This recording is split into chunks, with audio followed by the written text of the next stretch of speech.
All right, we are on page 3 at the bottom, the knowledge gap. I don't know how to grow. After my meeting with Kurt Kampmeyer, I talked to everybody I knew and asked the same question Kurt had asked me. Do you have a growth plan? I was hoping that somebody had figured this out and I could simply learn from him. Not one person said yes.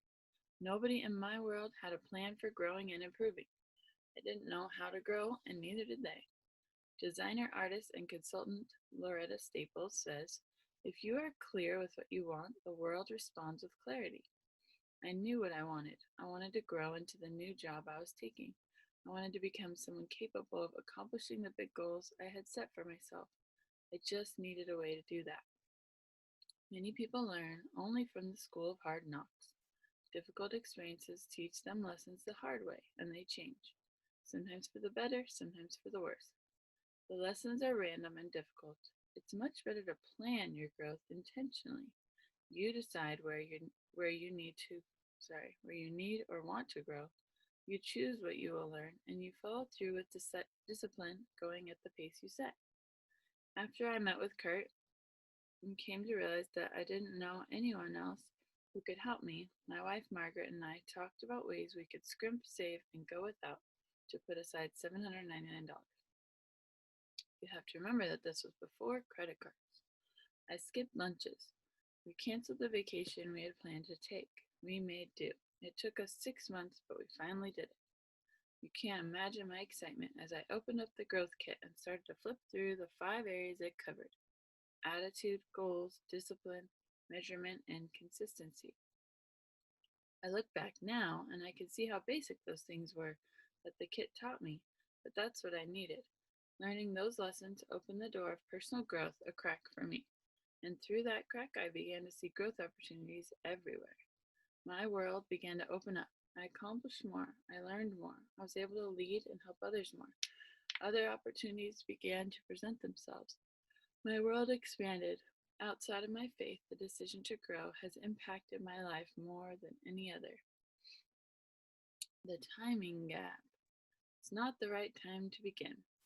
When I was a kid, one of my father's favorite riddles to us went like this: 5 frogs are sitting on a log. 4 decide to jump off. How many are left? The first time he asked me, I answered 1. No, he responded, 5. Why? Because there's a difference between deciding and doing. That was a point that Dad often drove home with us. American politician Frank Clark said, what great accomplishments we'd have in the world if everybody had done what they intended to do. Most people don't act as quickly as they should on things. They find themselves subject to the law of diminishing intent, which says the longer you wait to do something you should do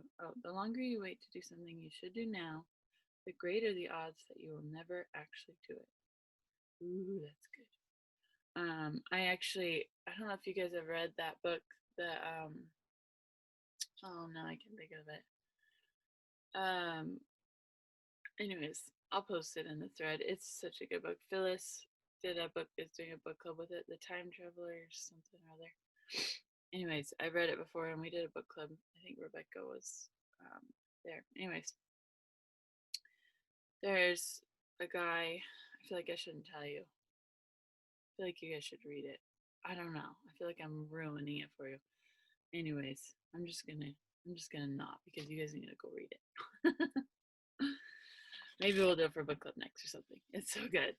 It's about this though. It's about this.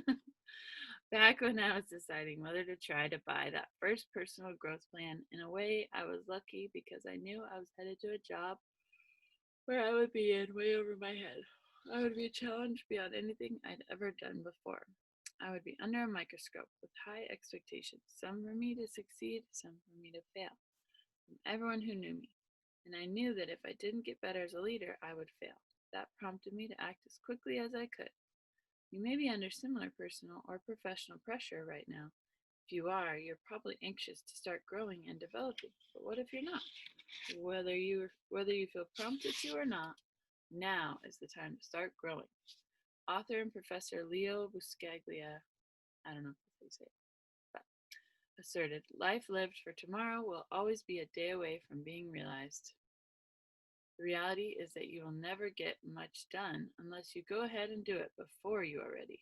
If you're not already intentionally growing, you need to get started today. If you don't, you may reach some goals which you can celebrate, but you will eventually plateau. Once you start growing intentionally, you can keep growing and keep asking, what's next? Ooh, that's good. Shannon, did you want to read?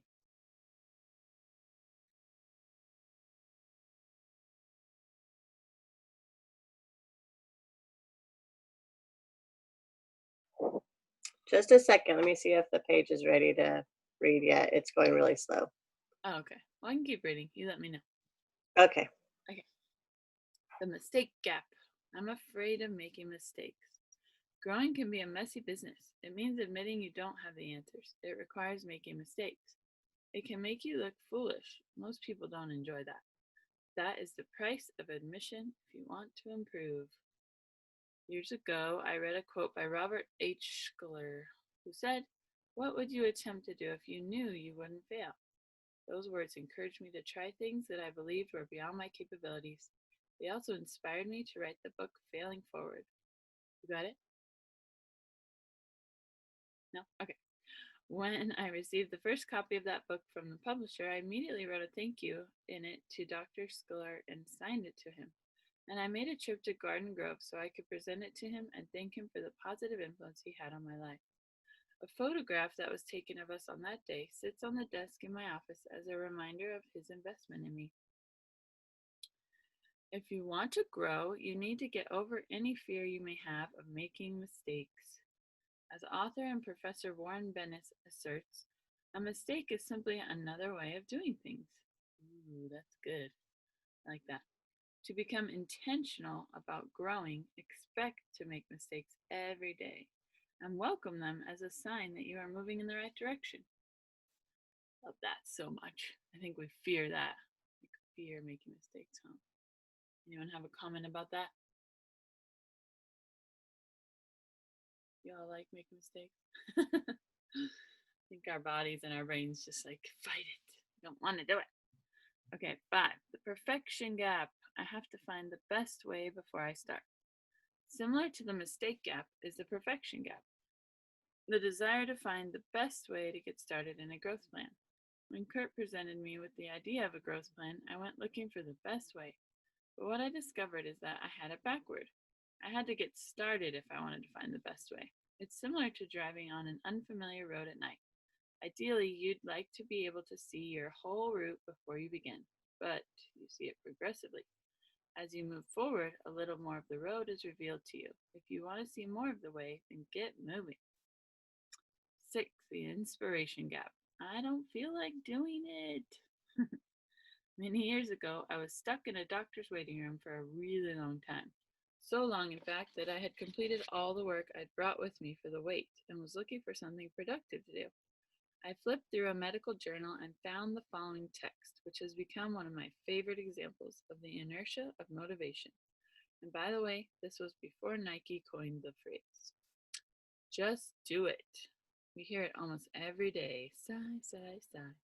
I just can't get myself motivated to lose weight, test my blood sugar, etc. And we hear an equal number of sighs from diabetes educators who can't get their patients motivated to do the right things for their diabetes and health. We have news for you. Motivation is not going to strike you like lightning. And motivation is not something that someone else, Mayor's Dr. Family member, can bestow or force on you. The whole idea of motivation is a trap. Forget motivation, just do it. Exercise, lose weight, test your blood sugar, or whatever. Do it without motivation. And then guess what? After you start doing the thing, that's when the motivation comes and makes it easy for you to keep on doing it. Motivation is like love and happiness. It's a byproduct. When you're actively engaged in doing something, it sneaks up and zaps you when you least expect it. As Harvard psychologist Jerome Bruner says, you're more likely to act yourself into feeling than feel yourself into action. So act. Whatever it is you know you should do, do it. When Kurt suggested I needed to be intentional about growing, I had thousands of reasons not to do it. I didn't have the time, the money, the experience, and so on. I'm going to finish the paragraph. I believed I should do it because I hoped it would make a difference. That certainly didn't feel inspirational, but I started. To my astonishment, after a year of dedicated growth, I started to pass some of my heroes. My reason for putting in the work changed from getting started to staying with it because it did make a difference. After that, I didn't want to miss a single day. And that's it for today. Aren't there some crazy good quotes? I feel like I just want to write them on the wall. So good.